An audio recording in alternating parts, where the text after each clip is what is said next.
Okay. Hello, everyone. May the 4th be with you, and welcome to this webinar hosted by the Group of 78 on prospects for democracy in Latin America. My name is Roy Culpepper. I chair the Group of 78, a progressive forum for dialogue and advocacy on international affairs and Canadian foreign policy. I should like to begin by acknowledging I'm making these comments from traditional, unsurrendered, and unceded Algonquin and Anishinaabe territory. The peoples of the Algonquin Nation have lived on this territory for millennia. We honor all First Nations, Inuit, Métis, and Indigenous peoples whose culture and presence continue to nurture this land. Now, it gives me great pleasure to introduce our distinguished speaker and moderator for today's webinar. How should we interpret recent electoral victories by left-leaning leaders in so many countries of Latin America? Chile, Peru, Colombia, Bolivia, Mexico, and Argentina, and perhaps most notably Brazil, have witnessed the historical electoral victory of the left in the case of Colombia and Mexico, or its return to power electorally after electoral defeat recently, for example, in Brazil. So what does all this portend for social democracy in Latin America? What does it augur for the poor and for the staggering economic and social inequalities in the region? What does it mean for the gospel of neoliberalism as preached for 3 decades by the IMF, the World Bank, and the OECD? And what are the implications of all these events for the United States and Canada? To help us understand current and longer-term trends in Latin America's politics, we're privileged to host Max Cameron as our speaker and Laura MacDonald as our moderator. Professor Maxwell Cameron teaches in the Department of Political Science at UBC. He specializes in comparative politics of Latin America, constitutionalism, democracy, and political economy. He's the author or editor of a dozen academic books, as well as over 50 peer-reviewed articles and book chapters. His books include Democracy and Authoritarianism in Peru, The Peruvian Labyrinth, and The Political Economy of North American Free Trade, among many other titles. Our moderator, Laura MacDonald, is a full professor in the Department of Political Science and the Institute of Political Economy at Carleton University.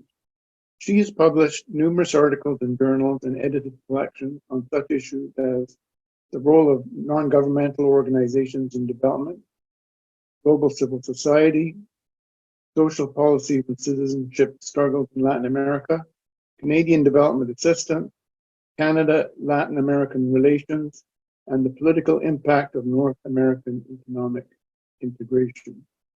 Her recent work looks at transnational activism in North America around labor rights, migration and human rights in Mexico, trade and gender, and policies to reduce crime and violence in Mexico City. We shall proceed as follows. Max will start us off with a presentation situating the fall and rise of social democratic parties and forces in Latin America in a longer-term context. Laura will follow with some questions and comments of her own. We shall then morph into the Q&A and invite participants to submit their questions or comments in the Q&A box online. Please keep your interventions brief and succinct. Thank you. So over to you, Max. Thank you very much, Roy. I'm very grateful to you for the invitation to be with you today, and to the Group of 78, and to Laura for agreeing to moderate this discussion. I believe the invitation came in part because of an op-ed that I wrote in the Globe and Mail that I think you saw Roy, earlier this year, entitled "Peru's Precarious Democracy is a Cautionary Tale of electoral denialism. And that op-ed has had a pretty good life. I was asked as a result of it to write a longer piece for the Spanish magazine, Política Exterior. And I've got another piece that's going to be coming out shortly, which is also a sort of extension of this argument in the magazine Inroads. But what pleases me most about the life of this op-ed is that it really irritated the Peruvian government, which has been forcefully condemned by the Human Rights Watch and by Amnesty International. And I would urge everyone here to join these organizations in condemning the human rights abuses in Peru and demanding an investigation into the human rights crimes that have been committed by the government of Peru. And I'll put in the chat afterwards a link to where you can join Amnesty in demanding action. To begin and to start sort of at the broadest level, I'm going to try and share on my screen here some basic empirics that I hope will be helpful to us to think about sort of the biggest picture. Can everybody see that? Is that up? Yeah. Yeah. Okay. Good. So as you mentioned, the title is Prospects for Democracy in Latin America, and I thought it'd be interesting just to start by looking at some evidence about what's happening to democracy around the world. And I'm using here a table from a recent report by VDEM, Varieties of Democracy, which is really one of the best and most ambitious and most widely respected scholarly efforts to sort of map and chart the progress of democracy around the world using a variety of different categories. So you can see here the colors, just to explain this. Dark blue refers to sort of the liberal democracy, a democracy with all of the features of both the free and fair elections, but also fundamental liberal rights and freedoms. The lighter blue refers to electoral democracy. So these are countries that have regular alternation in office between government and opposition, but they don't necessarily have all of the surrounding rights and freedoms that make up a liberal democracy. The pale red or sort of salmon color refers to electoral authoritarian regimes. So regimes that are not democratic, but there are elections, there are features of democracy, and then the darker red color is for authoritarian regimes to court. And so I think if you sort of just this, and what I put up here in the first instance is the countries of Western Europe, North America, Australia, New Zealand, so the established democracies of the world. And what I hope you can see is a sea of blue, right? It's dark blue, that these are liberal democracies. Now, at the very end, you do see what appears to be a little erosion of liberal democracy in several cases.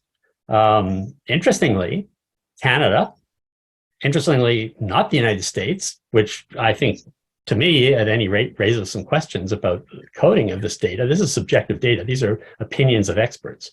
And I think that's important to note. So we see a couple of cases where Canada, Austria, Portugal, Greece, where there seems to be some backsliding. But the sort of, when I look at that picture, it doesn't create, in my mind, a sense of alarm, not commensurate with the hand-wringing that we often see about democracy. Now let's move to Latin America. And what do we see in Latin America? Because that's the focus of today's discussion. And if we look at the pattern here, what we see is that in the 1970s, the region was pretty authoritarian. We had bureaucratic authoritarian regimes in Brazil, Argentina, Chile, even Uruguay, which has such a long history of democracy.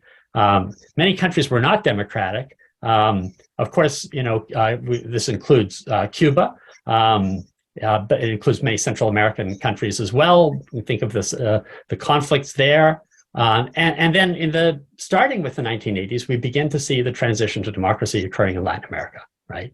And really by the 1990s, the region has become, largely with the exception of Cuba, and of course, ongoing challenges in Haiti, most of the region is now democratic, and in some cases would be classified as liberal democracies, Uruguay, Costa Rica, Chile, for example.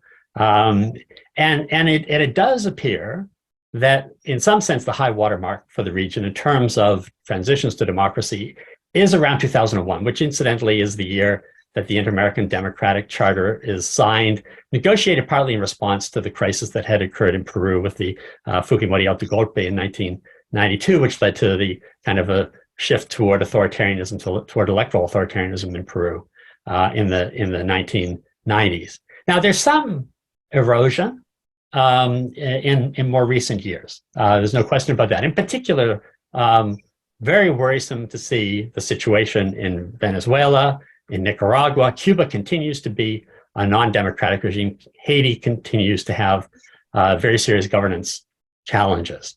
But I would argue that what we're seeing here, again, is not a picture that sort of fits with the claim that all of the advances that we've made in terms of democracy since the 1980s have been eroded, and that we're now in a period of serious backsliding across the board. I mean, I think that we have governance challenges. I'm going to stop the sharing now for a minute.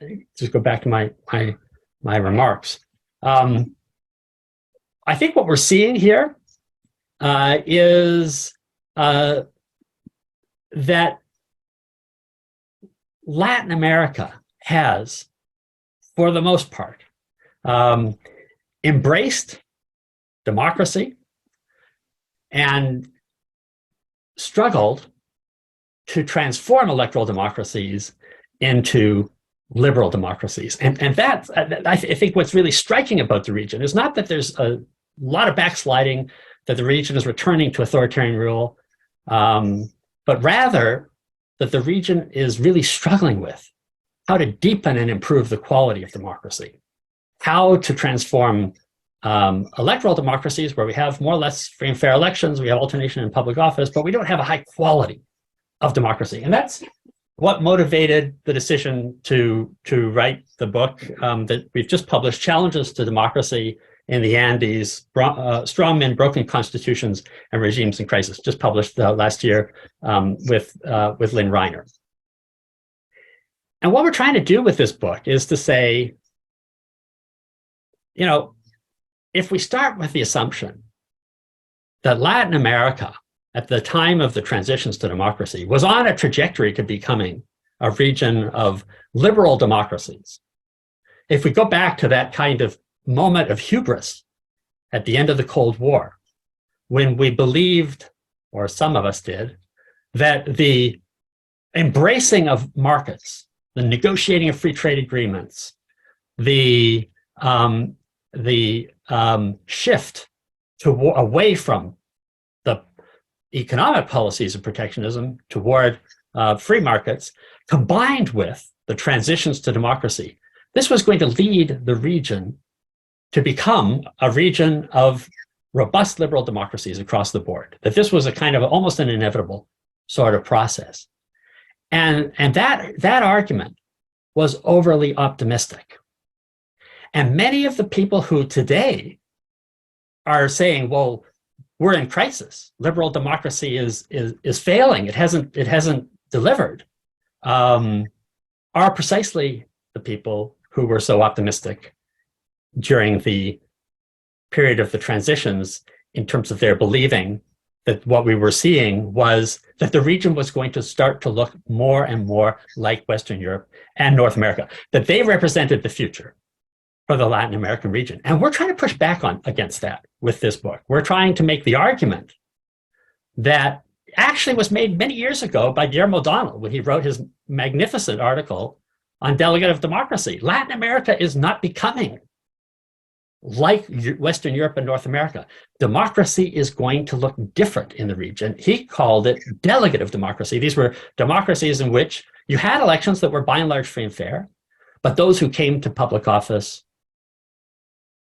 felt they had a mandate to govern, and they saw other branches of government. They saw the courts, they saw the judiciary, they saw the Congress as nuisances that got in the way of their carrying out their mandates. And so you don't have the same kinds of checks and balances, respect for the separation of powers, some problems in terms of sustaining the fundamental rights and freedoms that support democracy, given the weakness of the rule of law and given the absence of robust, well-established welfare states.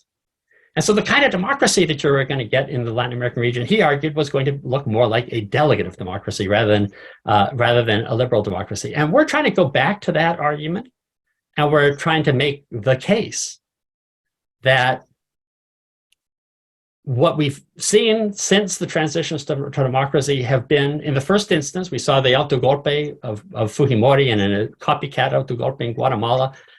More recently, we've seen executive aggrandizement by means of convening constituent assemblies to change the constitution, particularly by governments of the left, Venezuela, Bolivia, Ecuador, in many cases leading to a dangerous concentration of power, which in the case of Venezuela, of course, has contributed to that country becoming an electoral authoritarian regime. In the case of Bolivia, we saw that averted in 2019, when a very problematic election was derailed by a coup, leading to the restoration subsequently in a subsequent election of the MAS in government, but now without Evo Morales. Ecuador, we saw a 10-year period under Rafael Correa of enormous concentration of power. It's moved away from that more recently. But we saw there quite clearly a number of efforts to enhance executive power with the argument that strong concentration of power was necessary in order to bring about fundamental changes. And so the question that I want to ask today is, how do we understand why it is so difficult to build liberal democracies in the region? What explains this? I'm skeptical of the arguments that the problem is populism, right? Populism leads to competitive authoritarianism, well-known argument in the literature. And I want to argue that the problem with that argument is that populism has always been normal politics in Latin America. Populism has been around for as long as the region has begun this process of democratization. And why is that the case? Populism is a natural response to oligarchic governance. When a small handful of people control power and they govern on their own behalf, populism is a natural response. Now, the argument that I've made in a more recent paper with Agustín Goenaga, which just came out in Política y Gobierno, is the following. Latin America is the most unequal region in the world, and it's also democratic. That should lead to governments by the left. We should not be surprised to see governments of the left in a region like Latin America where there's such inequality, and at the same time there's democracy. But the left has only recently emerged. Why? It's only recently emerged because during the Cold War, if you were on the left, you had a target painted on your back. It was very hard to win power by means of elections during the Cold War. And so if you were on the left in the 1950s, 1960s, 1970s, you sort of had two choices. One was reform, the other was revolution. Reform meant, by and large, throwing your lot in with populism, right? So we saw the left in some countries like Argentina and Mexico essentially don't have a left. What they have are variations on the PRI. They have the left of the PRI, which is kind of what Morena is today. In Argentina, there's the Socialist Party was taken over by the Peronism, wiped out by Peronism. The left joined Peronism. During the period of the dictatorship in Mexico is quite natural to be drawn into the sort of third worldist rhetoric of the PRI. In Peru, there was a left that attempted insurrection, but there was also a left that was willing to collaborate with military government. In some cases, it was the same left, right? So leftists were really in a difficult dilemma. They had to choose, right? Armed struggle to try to bring about revolution in the spirit of the Cuban Revolution. There was optimism among some sectors of the left that that was possible. And that created a sense of politics is about seizing power and retaining it. Not very democratic, right?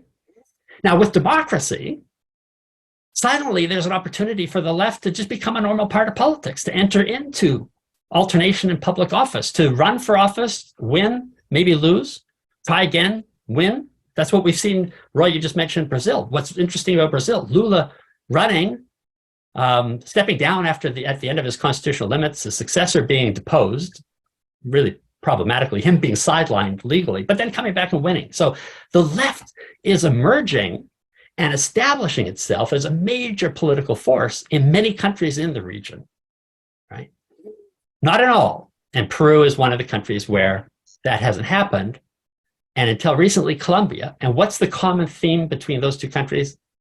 Armed rebellion. The FARC, Sendero Luminoso, and the legacies of violence, which make it hard for the left to present itself as a democratic alternative.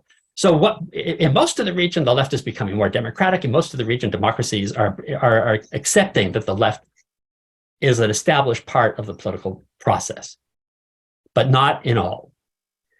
And what this is causing in the politics of the region is completely predictable, which is a right-wing backlash. So you see a response to this on the part of the right with the mobilization of the right that's worried that the rising strength of the left represents a threat to their way of life. This leads to polarization and to a reactionary backlash on the part of the right, which can take undemocratic forms. Bolsonaro happily accepted ultimately the outcome of the recent election in Brazil, but there was a January 6th style rebellion on the day of Lula's inauguration. Keiko Fujimori refused to accept that Pedro Castillo won in Peru. And in doing so, and this is what I'm calling electoral denialism, which is allegations of fraud for the purpose of perpetrating fraud, right? To try to derail the democratic outcome of an election by denying the legitimacy of that election and seeking to overturn the result. I think that's what we've seen in Peru, we've seen it in Brazil, we've seen it in the United States, and that's worrisome. It speaks to the degree of polarization in our politics today. So let me just conclude, because I know I want to have time for discussion, but I think that the three things that we can do in this current moment to reinforce democracy is, one, let's talk about inequality, right? Inequality is at the center of this. The corrosive effects, in particular, of financialized, globalized, neoliberal capitalism is weakening our political institutions, and we need to rebuild social investments in health, welfare, education, infrastructure, communications, more robust regulation of markets, severe punishment for groups that damage the common good, like corruption, but also abuse of power by tech platforms and oil companies and so forth. Secondly, we need to rebuild our civic culture. We have to build the capacity to have civil conversations, to have respectful disagreements, to moderate excessive partisanship, to accept the conflict and polarization are normal in politics, but cannot become so extreme that they undermine our democratic institutions.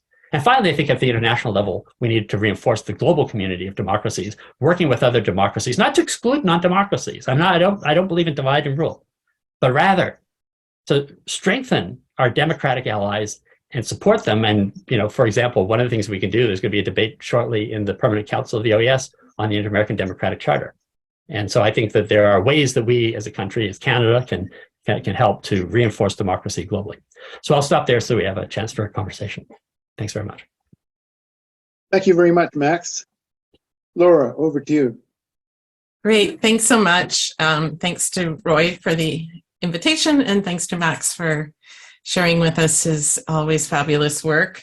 I should say I only got the written work very recently, so I haven't had a chance to read it very carefully, but I have read some of it, including this great book. Do you want to hold it up again, Max? Prospects for Democracy in the Andes? Challenges to Democracy in the Andes. I looked it over quickly, and it's co-edited, right? Yeah, with co-edited with Grace Jaramillo. Yes. And also great article in Política y Gobierno with Agustín Goinaga. So I really not surprisingly, agree with a lot of what Max has said. And so I'm just going to make some brief comments and mostly just raise some questions that I'd like Max to elaborate on to kind of push him to go deeper in some of these thoughts. So one question is, a lot of this recent work is about the left, the apparent return of the left. I was wondering if you could just talk a bit more about how you qualify what is left and what is non-left. So do Venezuela, Nicaragua, do they count anymore as left? What criteria would we use to evaluate whether a regime is left or right? You did say something just now about Mexico. I'm not sure if you were talking about the earlier period or well, you referred to Morena in Mexico, but many people I know in Mexico would say, no, Morena's not a left-wing government, partly for reasons you mentioned in your work, like the failure to increase taxes, the Republican, or what are they calling it now? The other kind of austerity that they've adopted, austerity politics under a so-called leftist government. How do we explain that? Do we need more multifactorial explanations of what is the left and what is not the left? Another question I have is about, one qualification to what you just said is you talked about the exceptions to the shift to the left, but you didn't mention the Central American governments there. Honduras has shifted to the left, but the situation is such a disaster in Honduras that this democratic regime that came to power has virtually no tools to use to improve the situation, because the kind of debt that they were left with after the kleptocratic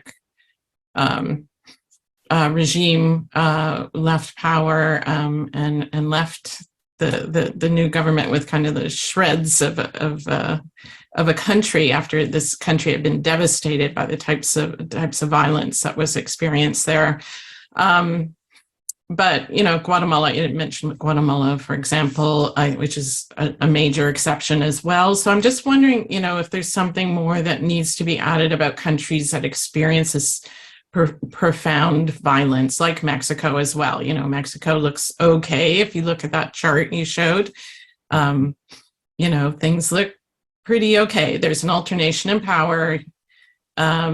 Democracy works at some level in terms of elections. We might be a bit concerned about some of the institutions and what a president like AMLO might be restricting to some extent those democratic powers, but still it doesn't look so bad. But that doesn't capture the very, very high rates of violence that countries experiencing, the role of nefarious non-state actors like the cartels, and the way in which they're eroding democracy themselves. They purchase candidates, they fund certain candidates who will work in alliance with them. The sort of, the way comparative politics approaches these issues is around, the divide between what's the state and what's not the state.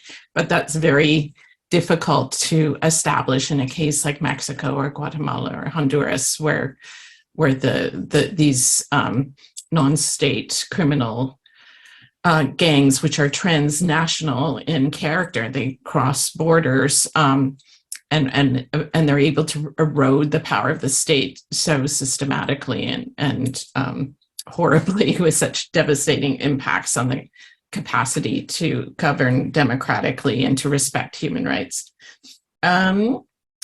Another question is around the right. What is happening with the right? Again, there's some very interesting discussion in the work I saw, the article with Goinaga, I think, about the weakness of the right in this context that you're talking about, where the right sort of lacks any capacity to formulate any kind of programmatic alternative to the left, which leaves it in a perpetual state of weakness, given, as you say, the profound inequalities that would really favor the left to come to power if all, ceteris paribus, if everything else was equal.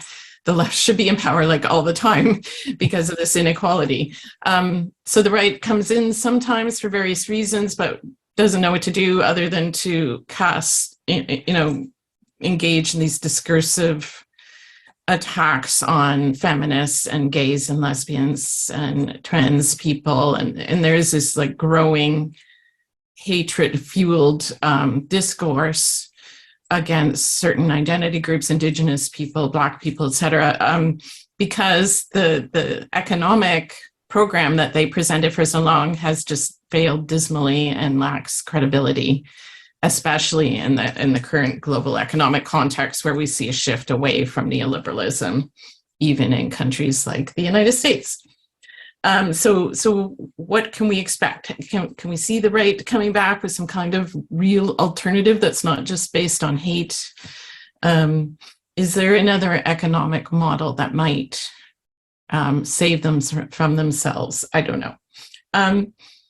And I don't know how many minutes I'm at. How am I doing for time, Roy? You're fine, thanks. Yeah. Oh, and I wanted to just say a bit more about political economy. Max approaches this more kind of institutionalist focus, and I would come more out of political economy tradition. Our understanding of the wave of left regimes, the post-neoliberal regimes that came to power in the early 2000s, were really strengthened by the rise of commodity prices in that period that occurred because of the rise of China and India and other countries of the global south. And that went away for a while, and that made it difficult for the left and the right to govern effectively. But commodity prices, I mean, I'm not studying this carefully. Maybe Roy knows this better, but they seem to be recuperating. There is a recuperation of the global economy. There's, new critical minerals that are in demand. So what does that mean for the current phase of the left and of democracy in the Latin American region? And there too, can we anticipate some kind of alternative program of the left that moves away from the problem of the left in that period was that it failed to diversify the economies of Latin America and remained mired in an extractivist model, and deep in that extractivist model. So there was deindustrialization in that period in countries like Brazil.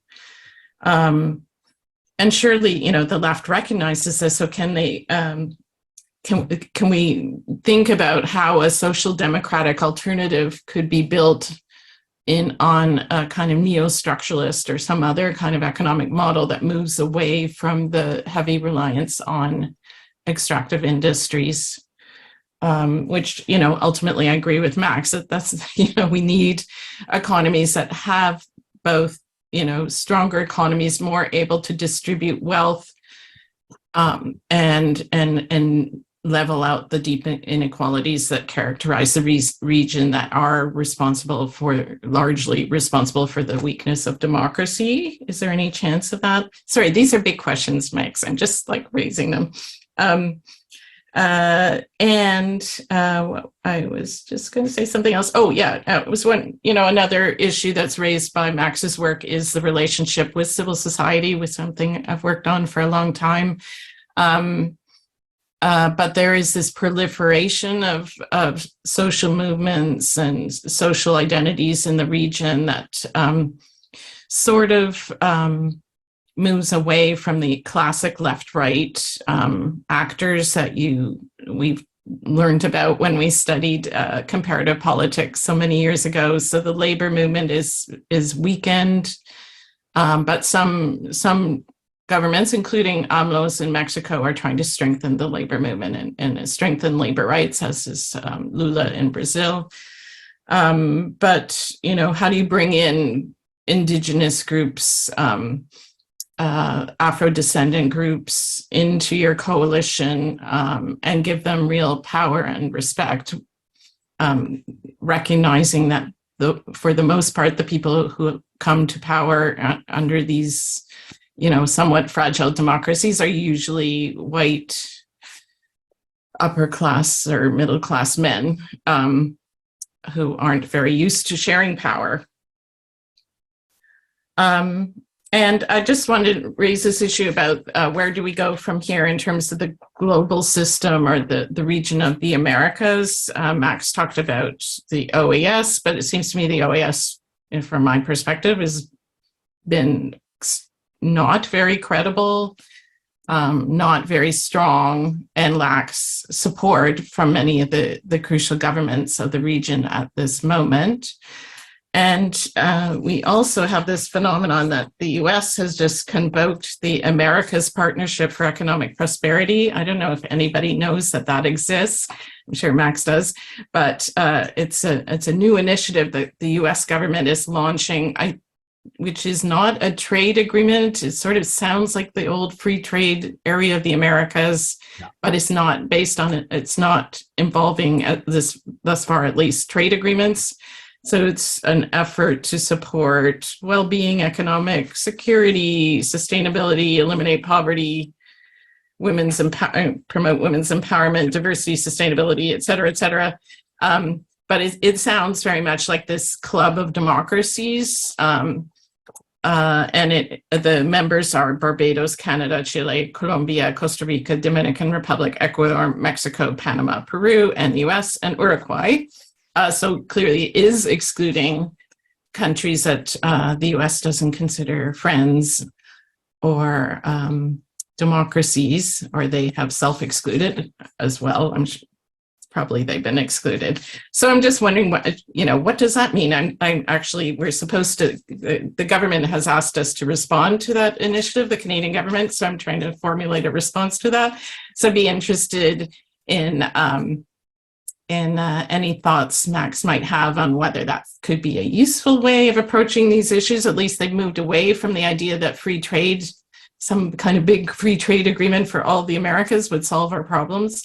But I'm not really sure what they have in mind here. And it seems like a kind of weak alternative, yet they're not moving towards strengthening the OAS, which, might be the more important institution to shore up, at least from the perspective of the US and Canada.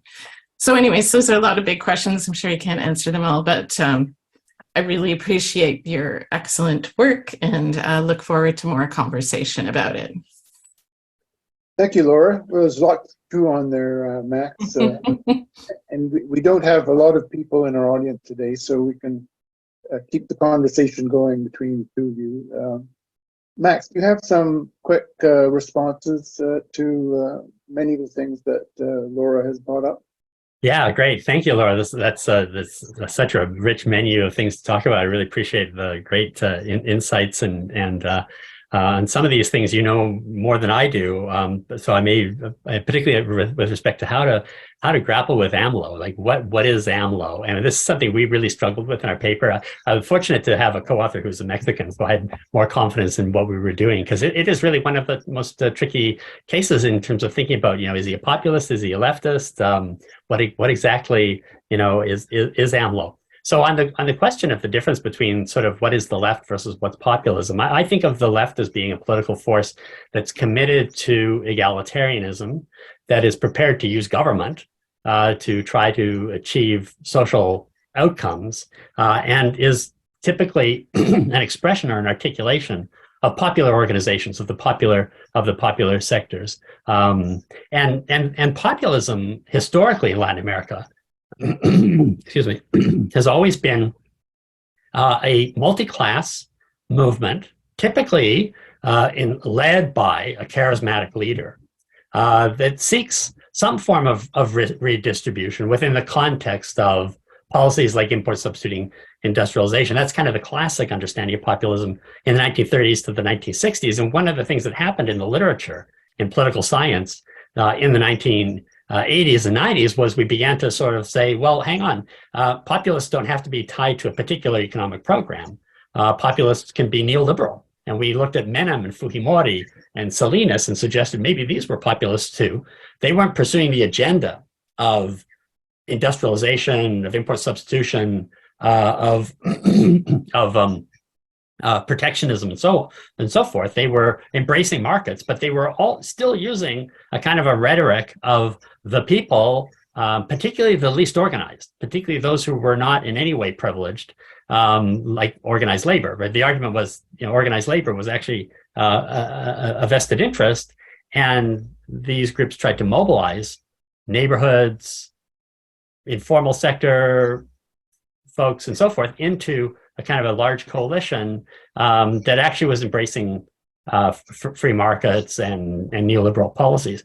And we kind of accepted that might be a new form of populism. And I think that, unfortunately, the consequence of this move, which I endorsed at the time, I think it was right to sort of acknowledge that populism has a sort of a political and an economic dimension, and they can be disarticulated. But I think we need to be very careful not to define everything as populism, because once, if you start to think that Trump is a populist and Chavez is a populist, well, okay, what exactly do they share in common? They're very different varieties of populism. And I think we need to be a lot more careful about trying to specify what we mean when we talk about populism.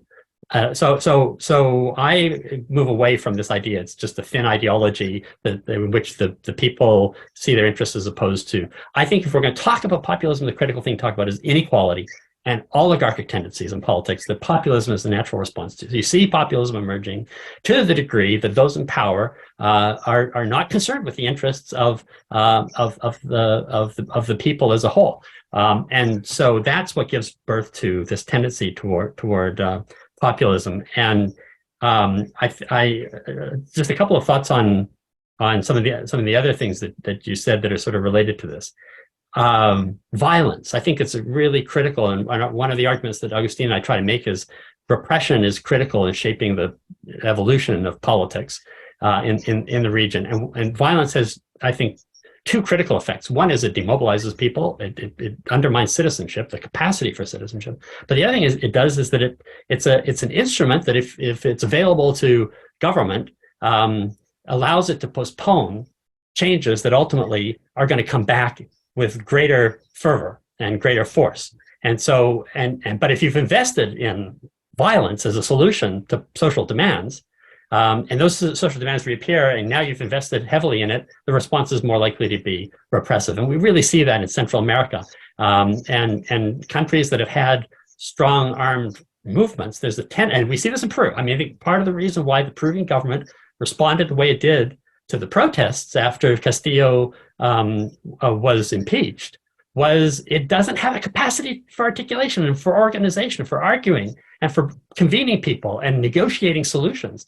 The only instrument it has is repression. And so that's the instrument it uses. So we've got to be very careful about investments in violence. And that's one of the things that the right, of course, does. It benefits from the spread of insecurity, and because its argument about mano dura and being tough on crime resonates with people who are genuinely suffering from the effects of violence. So I think that's a terrible dilemma that countries can get into that we need to be very, very careful about.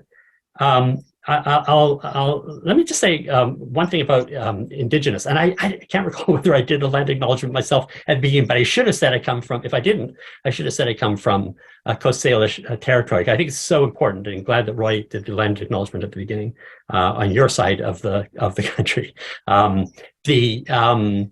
I've never liked Jorge Castaneda's two left arguments, but I think Thea Riofranco's argument is a kind of a new version of the two lefts argument, which says that if we look at the left in Latin America, we see an extractivist left that sees industrialization by means of extraction of minerals and fossil fuels as a strategy of industrialization that can deliver redistribution to its base, right? And you can see the logic of that, and that plays out in Ecuador, plays out in Bolivia, plays out, of course, in Venezuela.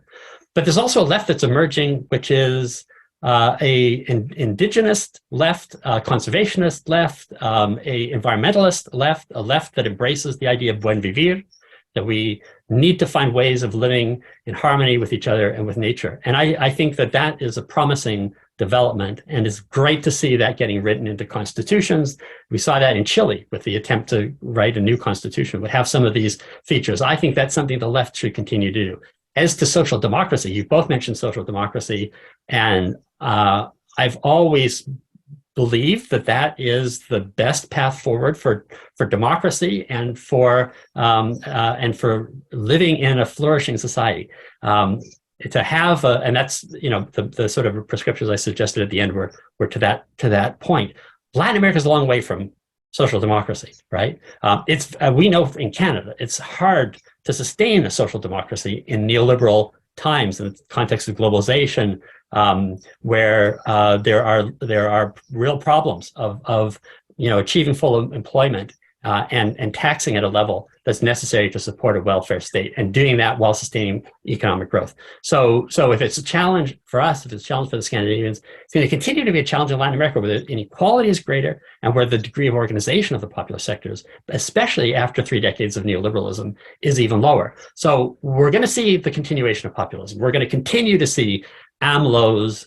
We're going to continue to see Castillos and people like this. And that's going to be part of what's happening on the left of the spectrum. But I hope we also see people like Petro and Boric and others who are really, I think, less in that traditional mold. And Laura, again, I'll defer to you on AMLO and how to characterize Morena and just how progressive it is. But I find myself not inspired in any way by what I see happening in Mexico so much as I am in Chile and in Colombia with Petro.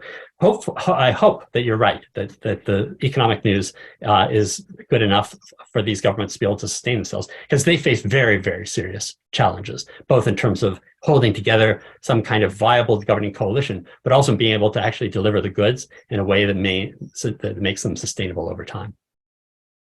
Roy, I could go on, but I fear we want to have a chance for others and other questions or other comments.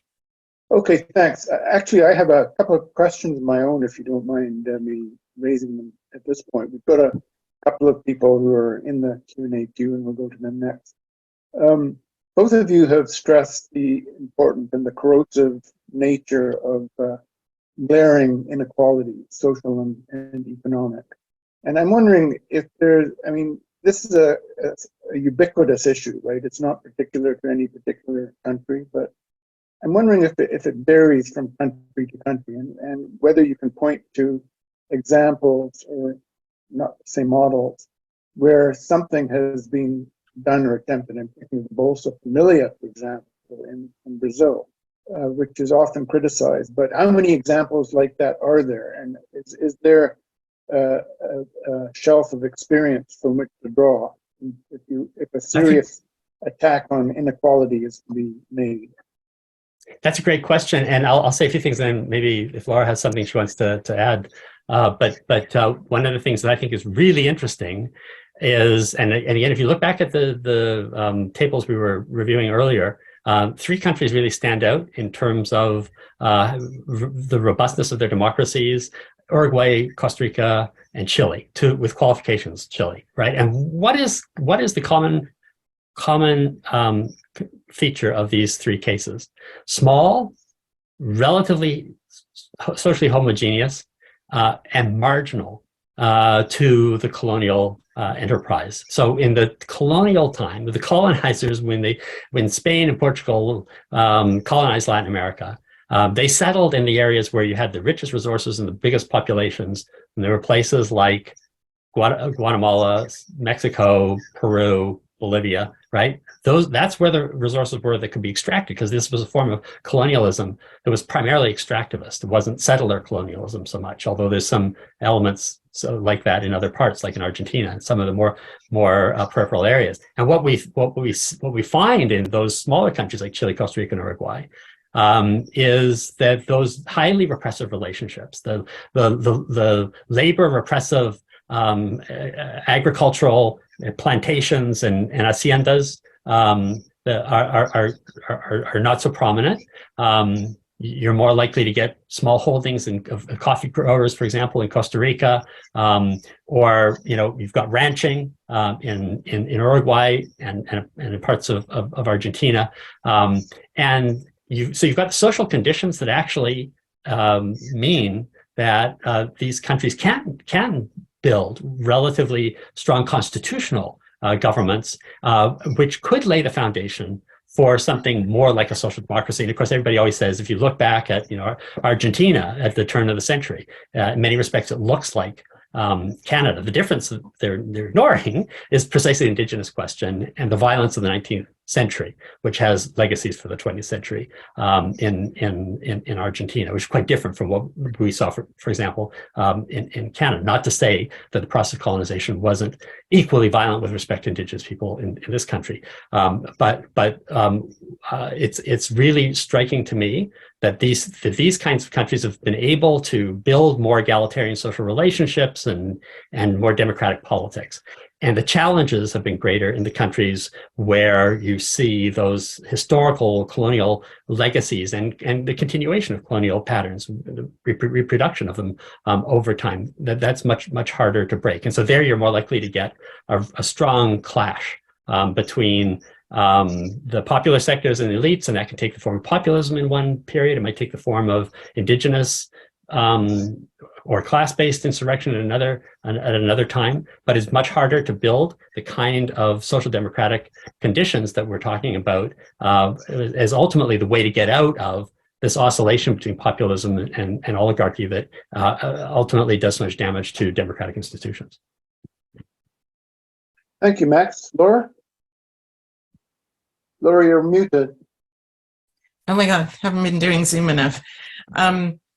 Thank you. Yeah, I totally agree with Max's historical analysis of the specificity of different types of situations of colonial power that led to different social formations in each of these countries. I studied Costa Rica for my dissertation, and that's very much the case there. And it's always held up as this glowing example, but it's because of that very specific historical background. I would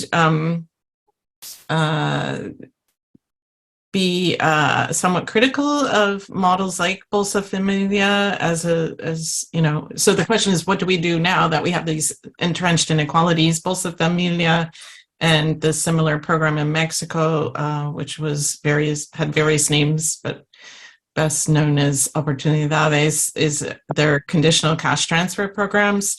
They transfer very, very, very small amounts of money and only to the extreme poor.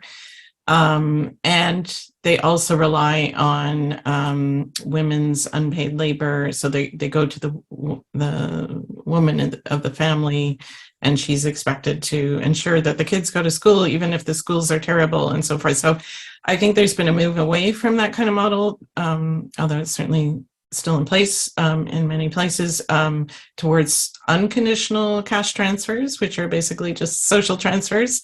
And I think we saw this very much during the pandemic, that some countries were quite successful in, usually the countries that did better before the pandemic were doing better during and after the pandemic in terms of modeling creating new programs of social transfers to respond to the extreme demands of the pandemic period. So there's an author, America Blofield, who's done fabulous work on what worked well during the pandemic. But I think we can look to this as a model for long-term social spending that could be extended into the current period or the post-pandemic period, if we're indeed in that. And also, I think what did work in countries like Brazil during the first post-neoliberal period in the early 2000s, when the pink tide period, when governments of the left took power, there was a decrease in levels of inequality, and a big part of that was just increasing wages and minimum wage, which is something that the Mexican government has always resisted. But so this is something interesting about AMLO, going back to AMLO, even though, there's lots of reasons to criticize what he's done, he did dramatically increase the minimum wage. And we're also seeing a very interesting process of labor reform in Mexico, partly because of the new conditions attached to the Canada-US-Mexico agreement, or the TEMEC in Spanish, that require the Mexican state to democratize the labor system, which was historically highly corrupt and systematically biased against increasing workers' wages. So it was created to create a system of labor peace in the country, stability, and basically repression of wages so that Mexico could continue to attract low-wage jobs. So I do think we're seeing this being shaken up under the current AMLO administration, and hopefully that will have an impact on inequality. But, you know, and then there are other measures like land reform that we were chatting to Roy about earlier.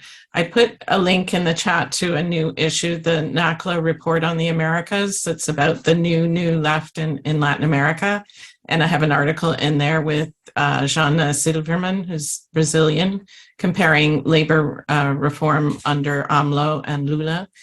So that might be of interest to some people. Can I just build on what Laura just said, Roy? Yeah, please.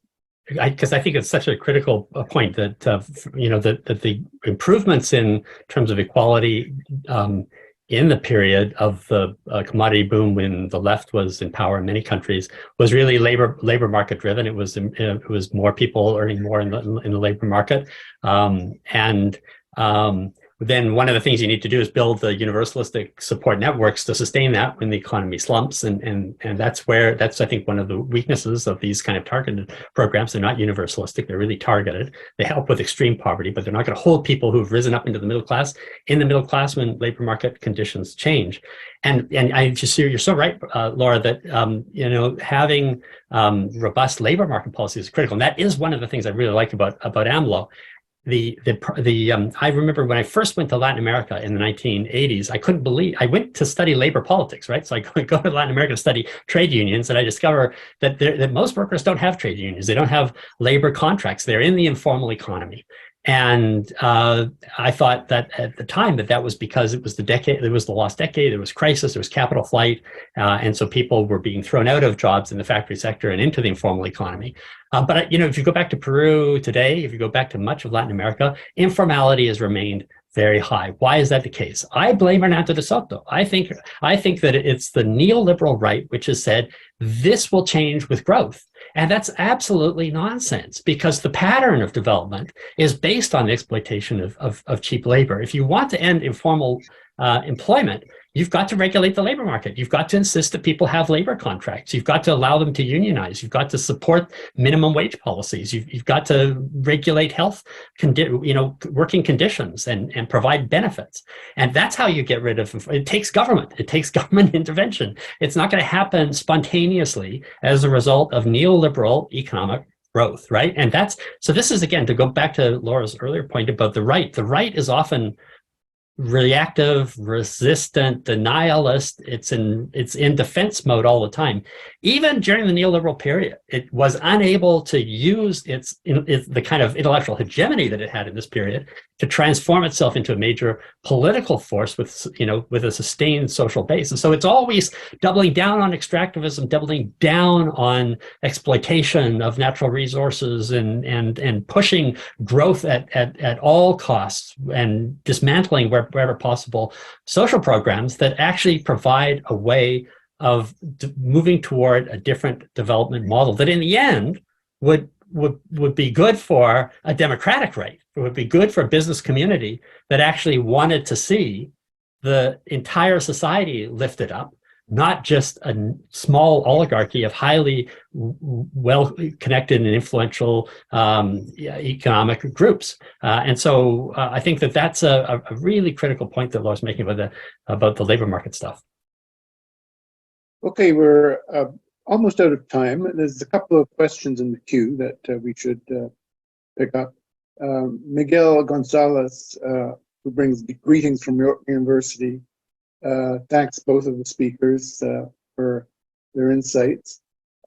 Miguel is not convinced that electoral democracy in Nicaragua or electoral authoritarianism in Venezuela are very much different in terms of their overall leaning towards authoritarianism and even, one could say, dictatorship.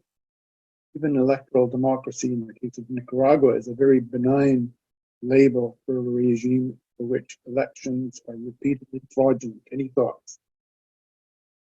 So I would characterize, I would say, and I've been saying, for a long time, and against the grain of my discipline, that there are unequivocally three non-democracies in the region today: Cuba, Venezuela, and Nicaragua. Right? All of them have their roots in the Cold War. Right? So Cuba is the product of that period. Chavismo is a product of that period, and Sandinismo is a product of that period. Right? And so they're all non-democracies. They hold elections of one sort or another. Even Cuba has a form of electoral participation at the grassroots level. Venezuela holds elections that are simply not fair or institutionalized, and they don't necessarily respect the outcome of those elections. And Nicaragua is jailing and persecuting its opponents, or Ortega is persecuting opponents and exiling them and so forth, in ways that prevent elections from being meaningful expressions of the will of the people. These are three countries that don't meet the test of being a minimal test of electoral democracy. Now, there are other places where democracy is deficient or defective or not fully functioning one way or another, and there have been coups and self-coup attempts and so forth. Moments like in Bolivia after 2019, Honduras, 2009. But for the most part, what we see in the rest of the region is some form of electoral democracy with various, challenges and difficulties. The problem is when people say that every time a government comes to office that doesn't fully respect liberal democracy, that is to say, you look at criminalization of opponents and denial of certain candidates for running for office, or a heavy concentration of power in the hands of the executive, or beating up on the press. Right? There are all kinds of things. All kinds of bad things can happen within the framework of a system in which it's still possible, nonetheless, to vote the bums out, right? And as long as that's possible, as long as there are elections that are competitive enough that the opposition can actually win, and if they do win, the government honors the outcome, then I'm prepared to call it minimally an electoral democracy. I don't think Nicaragua meets that test. I don't think Venezuela does, and clearly Cuba does not. Now, but what we've seen in the political science profession is people saying, well, if it's not a liberal democracy, it's not really a democracy at all. It's some kind of hybrid regime or semi-authoritarian or competitive authoritarian regime. And what that does is that leads to the kind of the proliferation of authoritarianism in our imagination that's actually not compatible with the way the policy world works, right? So, for example, it's unhelpful to policymakers to say that every time a government that gets elected that you don't like is democracy has ended. And it's much more helpful, I think, to recognize that democracy and authoritarianism is a spectrum, but there's also a red line between the two. We can have dichotomous and continuous concepts at the same time. We can recognize there are degrees of democracy and degrees of authoritarianism, while also recognizing there is a critical cutoff point. And that cutoff point is when you cannot change government by means of elections. And when that's the case, as far as I'm concerned, you're no longer in a democracy. And it can be hard to establish when that has happened or whether it's happened, particularly in the moment, right? But I think we can analyze these countries carefully, looking at their trajectories over time, looking at the dynamics between government and opposition, looking at whether elections actually were fraudulent or not. And this is, of course, complicated by now having people credibly claim that there was fraud when there wasn't, and in the context of social media, having massive support bases that buy into false narratives about electoral outcomes, which is really going to muddy the water for us increasingly in the future.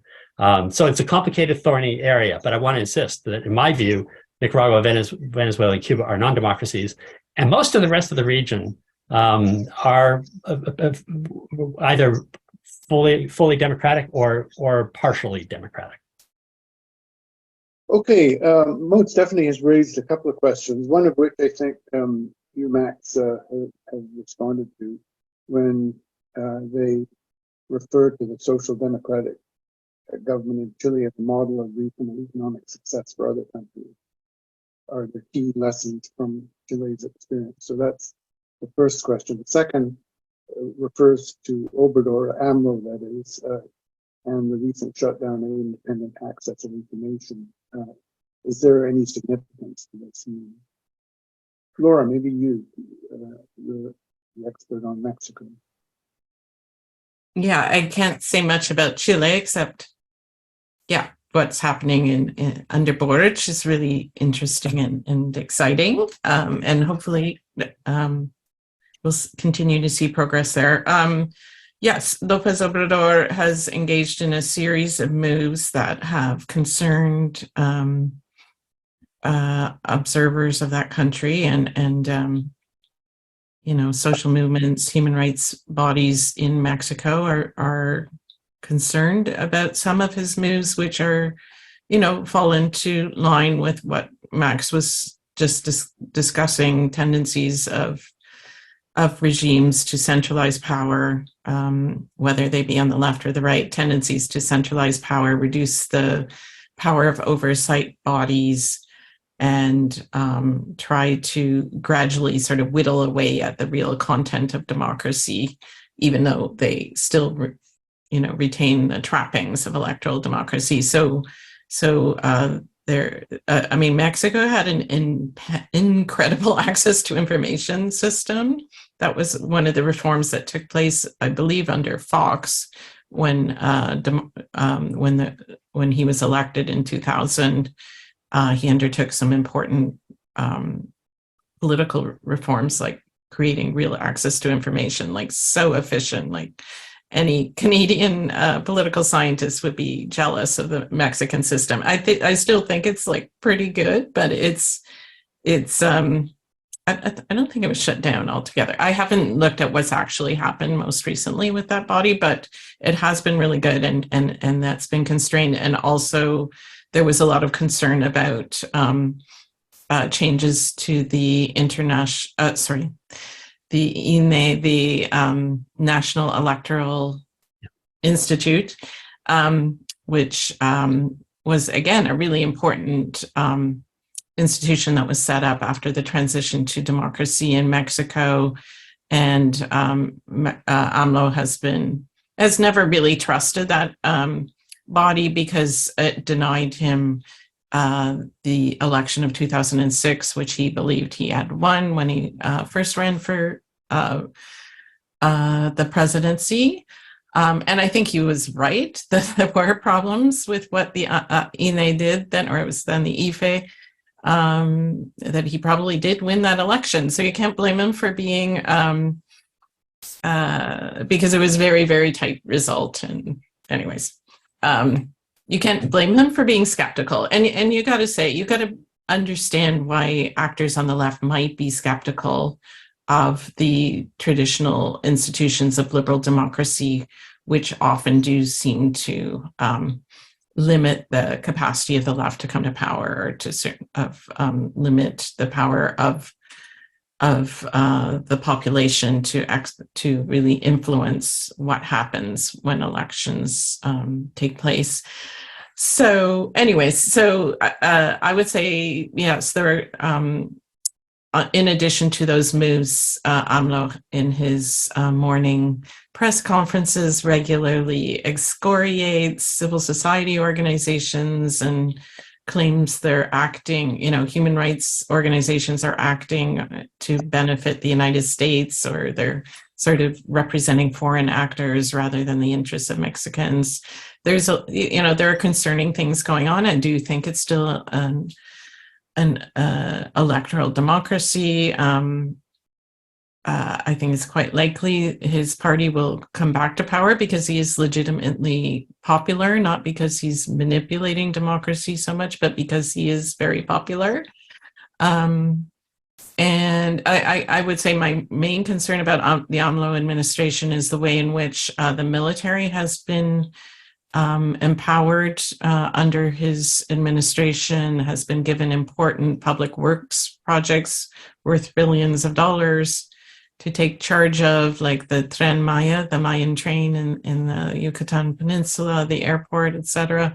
So a lot of economic resources are now going towards the military, and there's very little constraints upon what the military can do, which goes against all the traditions of Mexican politics, which limited the power of the military and kept the civilian regime tightly in control over power. So yes, there's concerning things going on.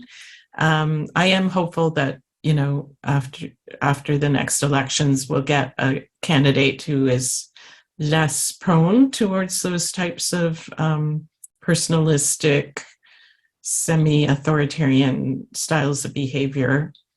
The election's coming up in just over a year, so it's an interesting time to be watching what's happening in Mexico.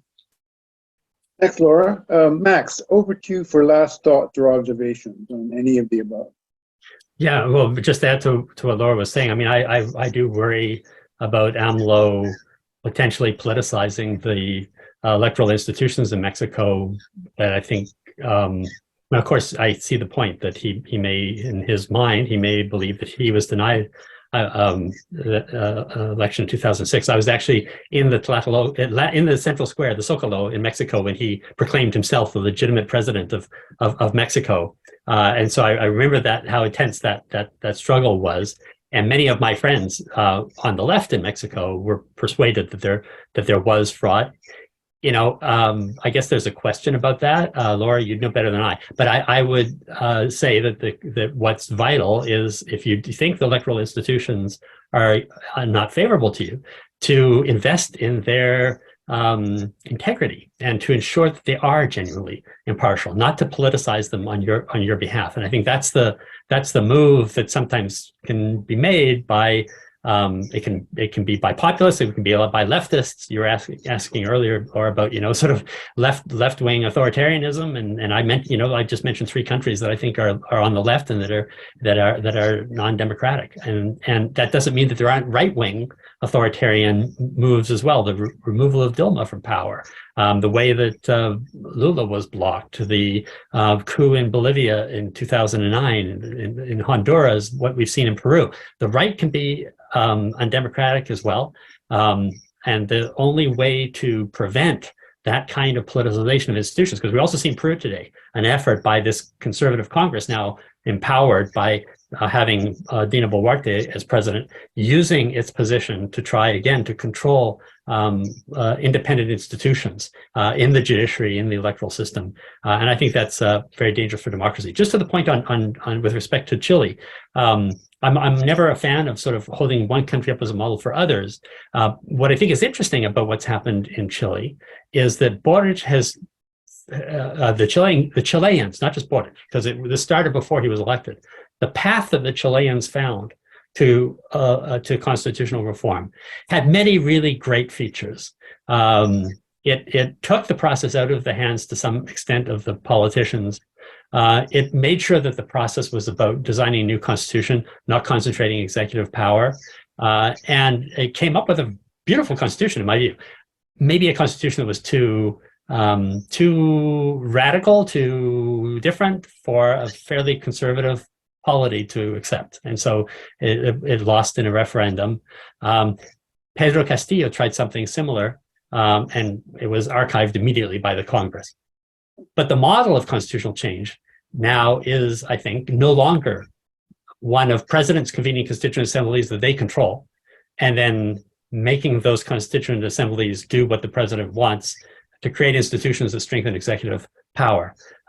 We're getting into, I think, a different world where politicians are increasingly accepting that for these processes to work today without generating the kind of backlash that they sometimes do, you need to give guarantees that the process itself is not politicized and doesn't lead to an erosion of the constitutional democratic order. And that, I think, is something that we're likely to continue to see in other countries in the region in the future. Okay, we'll have to leave it there. This was a fantastic conversation. Thank you to you both. We could have gone on and we could have drilled deeper in some places. I was tempted to weigh in on the climate change issue. I think, Max, you raised it tangentially when you're talking about ways that the left could mobilize and coagulate over some basic and important issues. And then we're looking at a new global order or disorder, right? In the fallout of the Ukraine-Russia war and the increasing power and strength of China as we move away from a unifocal hegemony to one that I don't know what it's going to look like. But what are the implications of all of these things for Latin America? Those are questions that I think are probably quite important and deserve more attention. But thank you both to shedding so much light on such a complex region, which we should be paying, in my view, a lot more attention to, and hopefully will be in the days and months to come. Thank you to Mode for helping to organize this webinar. It will be available on video on our YouTube channel and online hopefully in short order for those who would like to do it again or like to refer friends and others to look at it at their leisure. So let's leave it there, and thank you again both to Max and to Laura. Take care. Thanks, Roy. Thanks, Laura. Great to be with you. Thanks so much. Have a good day.